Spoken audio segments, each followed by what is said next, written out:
भारतीय नौसेना आज एक ब्लू वाटर नेवी है, यानी दुनिया के किसी भी कोने में पहुंचकर अपना प्रभाव स्थापित कर सकती है या परचम लहरा सकती है। लेकिन क्या आप जानते हैं कि इस नौसेना का आदर्श कौन है? भारतवर्ष का वो कौन सा एडमिरल है जिसे पूरी नौसेना अपना आदर्श मानती है? ऐसा एडमिरल जिसके सामने हर एक नौसेना प्रमुख नतमस्तक होता है। ऐसा नेवी कमांडर जो समंदर में कोई भी युद्ध नहीं हारा था, जिसके सामने अंग्रेज, पुर्तगाली और डच तक थर-थर कांपते थे। समंदर का ऐसा शिवाजी जिसकी मूर्ति को देखकर अमेरिकी एडमिरल तक भी हतप्रभ रह जाते हैं। नमस्कार दोस्तों, मैं हूं नीरज राजपूत और आप देख रहे हैं फाइनल असॉल्ट, रक्षा, सुरक्षा, सामरिक मामलों और जियोपॉलिटिक्स पर आधारित देश का पहला डिजिटल प्लेटफॉर्म। ऐसे में आपको ये वीडियो आखिर तक जरूर देखना है ताकि ये गलतफहमी दूर की जा सके कि अंग्रेजों से पहले हमारे देश में कोई नौसेना थी ही नहीं। साथ ही हमारे गौरवशाली इतिहास के ऐसे गुमनाम नायकों को सैल्यूट किया जा सके जिन्हें कभी हमारे स्कूल की किताबों में पढ़ाया तक नहीं गया। राजधानी दिल्ली की रायसीना हिल्स पर है हमारे देश का पावर सेंटर, यानी जहां सरकार का मुख्यालय है, जहां से पूरा देश चलता है। इसी रायसीना हिल पर है साउथ ब्लॉक। रक्षा मंत्रालय के साथ साथ इस बिल्डिंग में है भारतीय नौसेना के प्रमुख का ऑफिस, यानी चीफ ऑफ नेवल स्टाफ का ऑफिस। जैसे ही कोई इस दफ्तर में दाखिल होता है, वहां मिलती है एक बड़ी सी मूर्ति। ये मूर्ति है मराठा सेना के सरखेल कान्होजी आंग्रे की। सरखेल यानी एडमिरल। किसी भी देश की नौसेना का सबसे बड़ा नेवल ऑफिसर होता है एडमिरल। हमारे इतिहास की किताबों तक में कान्होजी आंग्रे का कोई ज़्यादा जिक्र नहीं मिलता है, लेकिन अगर उनकी मूर्ति भारतीय नौसेना यानी मॉडर्न इंडियन नेवी के चीफ ऑफ नेवल स्टाफ के सेक्रेटेरिएट के बाहर लगी है तो आप समझ सकते हैं कि ये कोई साधारण समुद्री योद्धा नहीं हो सकता है। वाकई सरखेल कान्होजी आंग्रे कोई साधारण योद्धा नहीं थे। उन्होंने समंदर में एक भी लड़ाई नहीं हारी थी। उनके नेतृत्व में मराठा नौसेना ने ईस्ट इंडिया कंपनी यानी इंग्लैंड, पुर्तगाल और नीदरलैंड यानी डच नौसेना की नाक में दम कर दिया था। अगर आप ये सोच रहे हैं कि मैं आज सरखेल कान्होजी आंग्रे की बात क्यों कर रहा हूं, तो आपको बता दूं कि आज से 356 साल पहले यानी अगस्त के महीने में ही उनका जन्म हुआ था, यानी मानसून सीजन में उनका जन्म हुआ था। कान्होजी आंग्रे, जिन्हें आंग्रिया भी कहा जाता है, उनका जन्म 1667 में यानी कि 17वीं सदी में महाराष्ट्र के रत्नागिरी जिले में हुआ था। उनके पिता मराठा सेना में एक संघपाल थे, यानी समंदर के किनारे छत्रपति शिवाजी महाराज के जो किले होते थे उसमें से एक किले के संचालक थे। कहते हैं कि समंदर के किनारे रहने के चलते उन्होंने यानी कि कान्होजी आंग्रे ने अपना बचपन जो था वो कोली समाज के साथ बिताया और कोली समाज से ही समुद्री ज्ञान अर्जित कर लिया। महाराष्ट्र का कोली समाज फिशरमैन कम्युनिटी है जो समंदर में जाकर फिशिंग करता है। जिस वक्त कान्होजी बड़े हो रहे थे उस वक्त तक शिवाजी ने अपनी नौसेना को खड़ा कर लिया था, यानी छत्रपति शिवाजी महाराज ने। उन्होंने कोंकण तट पर अपने किले बना लिए थे। उनकी नौसेना में करीब करीब 200 बोट और जहाज थे, यानी युद्धपोत थे। लेकिन जब तक कान्होजी आंग्रे बड़े होते तब तक शिवाजी का स्वर्गवास हो चुका था। ऐसे में मराठा नौसेना थोड़ी बिखर गई थी। लेकिन 1690 में जब शिवाजी के उत्तराधिकारी साहू महाराज ने कान्होजी आंग्रे को सरखेल बनाया यानी एडमिरल बनाया अपनी नौसेना का, तब से लेकर उनकी मौत यानी 1629 तक करीब करीब 40 साल तक अरब सागर में, खासतौर से भारत से लगे तटीय सीमा पर मराठा नौसेना का एक छत्र राज रहा। कान्होजी आंग्रे ने 18 वर्ष की उम्र में ही मराठा नौसेना के एक किलेदार की इसलिए हत्या कर दी थी क्योंकि वो अपने दुर्ग को जंजीरा के सिद्दियों के हवाले करना चाहता था, जो मराठा साम्राज्य के एक तरह से दुश्मन थे। जंजीरा के सिद्दी जो थे, ये किला था स्वर्ण दुर्ग। जैसा हम जानते हैं कि शिवाजी महाराज ने पूरे कोंकण तट पर 1.5 दर्जन से भी ज़्यादा किलों का निर्माण कराया था ताकि पूरे मराठवाड़ा यानी आज के महाराष्ट्र की समुद्री सीमाओं की रक्षा की जा सके। पहले शिवाजी और फिर कान्होजी आंग्रे जान चुके थे कि अगर देश की सीमाओं की रक्षा करनी है तो समुद्री सीमाओं की सुरक्षा बेहद जरूरी है, क्योंकि प्राचीन काल और मध्यकालीन यानी इस्लामिक आक्रांता ज़मीन के रास्ते भारत में घुसे थे, लेकिन अंग्रेज, डच और पुर्तगाली समुद्र के रास्ते भारत में पैठ बनाने की फिराक में थे। लेकिन जब तक शिवाजी और कान्होजी रहे तब तक ये विदेशी आक्रमणकारी हमारे देश में पूरी तरह से पांव नहीं जमा पाए। कान्होजी ने विजय दुर्ग को अपना नेवल बेस बनाया। ये ऐसा दुर्ग था जिसके अंदर समंदर से जहाज भी अंदर दाखिल हो सकता था। इसके अलावा एक बेस मुंबई के करीब खंडेरी आइलैंड को बनाया। इसी खंडेरी आइलैंड के नाम पर भारतीय नौसेना की एक स्कॉर्पियन क्लास पनडुब्बी है, INS खंडेरी। इसके अलीबाग जो मुंबई के करीब है। अलीबाग को भी कान्होजी ने बेस बनाया था। खुद अलीबाग की जो स्थापना थी वो कान्होजी ने की थी और इसे एक बेस के तौर पर इस्तेमाल करते थे। कान्होजी ने अपनी नौसेना के लिए जहाज बनाने के लिए शिपयार्ड भी बनाए थे। कोलाबा, सिंधुदुर्ग और विजयदुर्ग में शिप बनाने वाले डॉकयार्ड बनाए गए। इन शिपयार्ड में बने युद्धपोत बेहद ही उच्च कोटि के माने जाते थे। उनके जहाज में गन लगी होती थी, यानी कि तोप लगी होती थी। अपनी गन्स के लिए यानी तोप के लिए बारूद तक के लिए उन्होंने पुर्तगालियों से समझौता तक किया था। उनके जहाज दो तरह के होते थे, बड़े जहाज जो करीब 400 टन के होते थे और छोटे 120 टन वाले। सभी में कई तरह की गन यानी तोप लगी होती थी।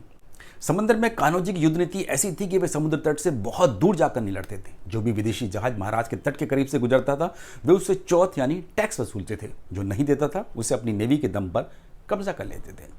यूरोप का कोई अगर जहाज उनकी नौसेना पर भारी पड़ता था तो शिवाजी की गुरिल्ला वॉरफेयर यानी युद्ध पद्धति को अपनाते हुए अपने फोर्ट में घुस जाते थे। जैसे मैंने बताया कि उनके जो किले थे वो समुद्र के किनारे थे और उनमें जो बोट्स हैं, युद्धपोत हैं, वो अंदर तक दाखिल हो जाते थे। लेकिन दुश्मन के जो शिप होते थे वो अंदर दाखिल नहीं हो पाते थे। कहते हैं कि कान्होजी को मराठा साम्राज्य के तटों की गहन जानकारी थी। कहाँ कौन सा क्रीक है, आइलैंड है, उन्हें सब पता होता था। ऐसे में दुश्मन को चकमा देना आसान होता था। ये एक तरह से मराठा साम्राज्य की आधिपत्य का प्रतीक था कि अगर आप हमारी समुद्री सीमा से होकर गुजर रहे हैं तो आपको चोट देना ही होगा। क्योंकि बहुत सारे जो अंग्रेज इतिहासकार थे उन्होंने कान्होजी आंग्रे को एक समुद्री दस्यु यानी कि सी पायरेट घोषित करने की कोशिश की, लेकिन उनकी सील थी यानी कान्होजी ने अपनी सील यानी स्टैम्प तक जारी की थी। लेकिन ये सभी सील मराठा शासक के नाम से होती थी। इतनी बड़ी नौसेना होने के बावजूद उनकी वफादारी शिवाजी महाराज के वंशजों के लिए थी, यानी वंश के लिए थी। ठीक वैसे ही जैसे आज की नौसेना प्रमुख की हमारे देश की सरकार और संविधान के प्रति होती है। कान्होजी ऐसे समय हमारे देश की समुद्री सीमाओं की रखवाली करते थे जब अंग्रेज यानी ईस्ट इंडिया कंपनी, डच और पुर्तगाली जैसे मैंने बताया धीरे धीरे कर हमारे देश में घुसने की फिराक में थे। और यही वजह हो सकती है कि अंग्रेजों ने उन्हें समुद्री दस्यु कहा, जबकि उनकी सील बताती है कि वो मराठा शासक के एडमिरल थे और जो भी जहाज जो व्यापार करने के लिए हमारी सीमाओं में आता था यानी कि भारत में आता था उनसे वो टैक्स वसूलते थे। जिस वक्त कान्होजी आंग्रे एडमिरल थे यानी सरखेल थे, उस वक्त तक जो अंग्रेज हैं उनके जहाज को काफिला जो था वो बॉम्बे में आना शुरू हो गया था। ईस्ट इंडिया कंपनी ने अपना दफ्तर मुंबई में खोल लिया था और यहाँ अपने सैनिकों को भी तैनात कर दिया था, यानी कि अपनी जो फैक्ट्री उन्होंने बनाई थी उनकी सुरक्षा के लिए या उनके जो बेस थे यानी कि स्टोर्स थे। अंग्रेजों ने अपना एक शिपयार्ड कारवार में खोल लिया था गोवा के करीब, जहाँ युद्धपोतों का निर्माण होता था। पुर्तगालियों ने गोवा पर कब्जा कर लिया था उस वक्त तक। ईस्ट इंडिया कंपनी और पुर्तगालियों को भारत में हो रहे जबरदस्त व्यापार और मुनाफे को देखते हुए डच और स्पेन के जहाज भी भारत आना शुरू हो गए थे। ऐसे में कान्होजी ने धीरे धीरे सभी विदेशियों पर आघात करना शुरू कर दिया। 1712 में कान्होजी की नौसेना ने इंग्लैंड के एक जहाज को कब्जे में कर लिया और उसमें सवार कारवार फैक्ट्री के चीफ को मार गिराया। साथ ही अंग्रेज अफसर की पत्नी को भी बंधक बना लिया। कान्होजी ने अंग्रेज अफसर की पत्नी और जहाज को तब तक नहीं छोड़ा जब तक कि ईस्ट इंडिया कंपनी ने 30,000 रुपए के तौर पर जगत यानी चौथ नहीं दिया। इसके बाद कान्होजी ने इंग्लैंड के कई जहाज़ों पर कब्जा किया जो कोंकण तट के करीब से गुजरते थे। घबराई ईस्ट इंडिया कंपनी ने ऐसे में कान्होजी से समझौता कर लिया और समझौता करने में भलाई समझी और चौथ देना शुरू कर दिया यानी टैक्स देना शुरू कर दिया। लेकिन इसका नतीजा ये हुआ कि ईस्ट इंडिया कंपनी ने मुंबई स्थित अपने गवर्नर को पद से हटा दिया और वापस इंग्लैंड बुला लिया। ईस्ट इंडिया कंपनी के नए गवर्नर ने पुर्तगालियों के साथ मिलकर कान्होजी पर आक्रमण करने का प्लान तैयार किया। इसके लिए 6,000 नाविकों और जहाज़ों के एक बड़े फ्लीट के साथ कान्होजी को पकड़ने की योजना बनाई गई। लेकिन मराठा नौसेना के आगे एक न चली और हार का सामना करना पड़ा। पहले विजयदुर्ग पर आक्रमण विफल रहा और फिर अलीबाग में भी हार का सामना करना पड़ा यानी अंग्रेजों को। इधर कान्होजी ने कोचीन यानी आज के केरल तक पहुंचकर कोच्चि तक पहुंचकर अपनी विजय पताका फहरा दी थी। कुछ इतिहासकारों और जानकारों का मानना है कि कान्होजी ने अंडमान निकोबार तक अपनी परचम फहराई थी। अंग्रेजों के साथ साथ डच नौसेना ने भी विजयदुर्ग पर आक्रमण किया कान्होजी आंग्रे के खिलाफ, लेकिन विफलता ही हाथ लगी। कान्होजी ने एक बार पुर्तगालियों के 30 जहाज के बेड़ों को भी हराकर दांत खट्टे किए थे। कान्होजी ने मुगल साम्राज्य के वफादार सिद्दी जो जंजीरा के सिद्दी थे उनके फोर्ट को जंजीरा फोर्ट पर भी कब्जा कर लिया। इस तरह से मान सकते हैं कि कान्होजी आंग्रे ने मुगल सल्तनत, जंजीरा के सिद्दियों, ईस्ट इंडिया कंपनी, डच और पुर्तगालियों से न केवल एक साथ मोर्चा लिया बल्कि इन सभी को एक एक कर हराया था।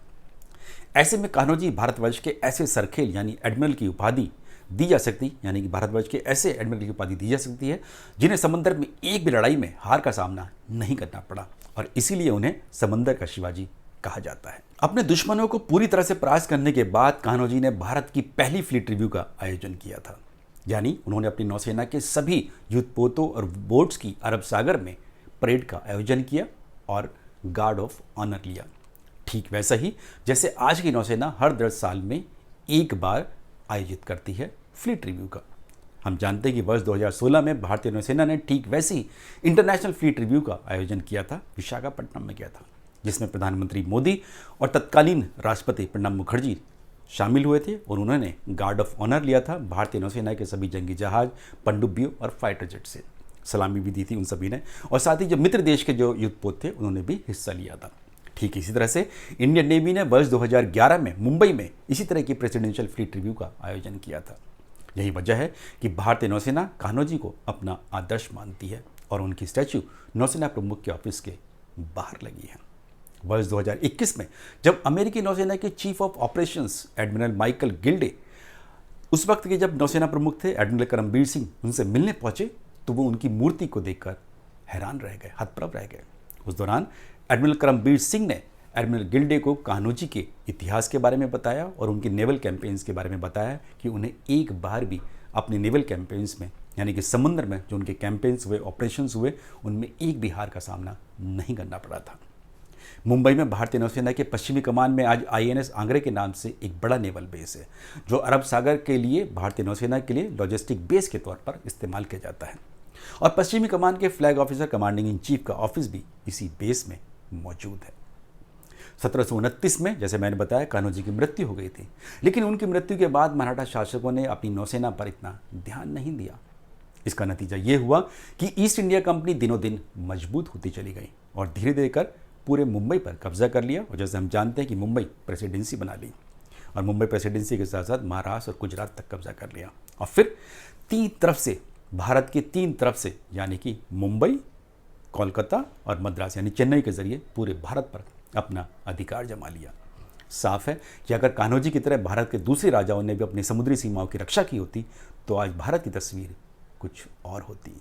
और शायद यही वजह है कि आज का भारत अपनी नेवी को, यानी इंडियन नेवी को मजबूत करने और समुद्री सीमाओं को सुरक्षित करने में दिन रात जुटा है। धन्यवाद। जय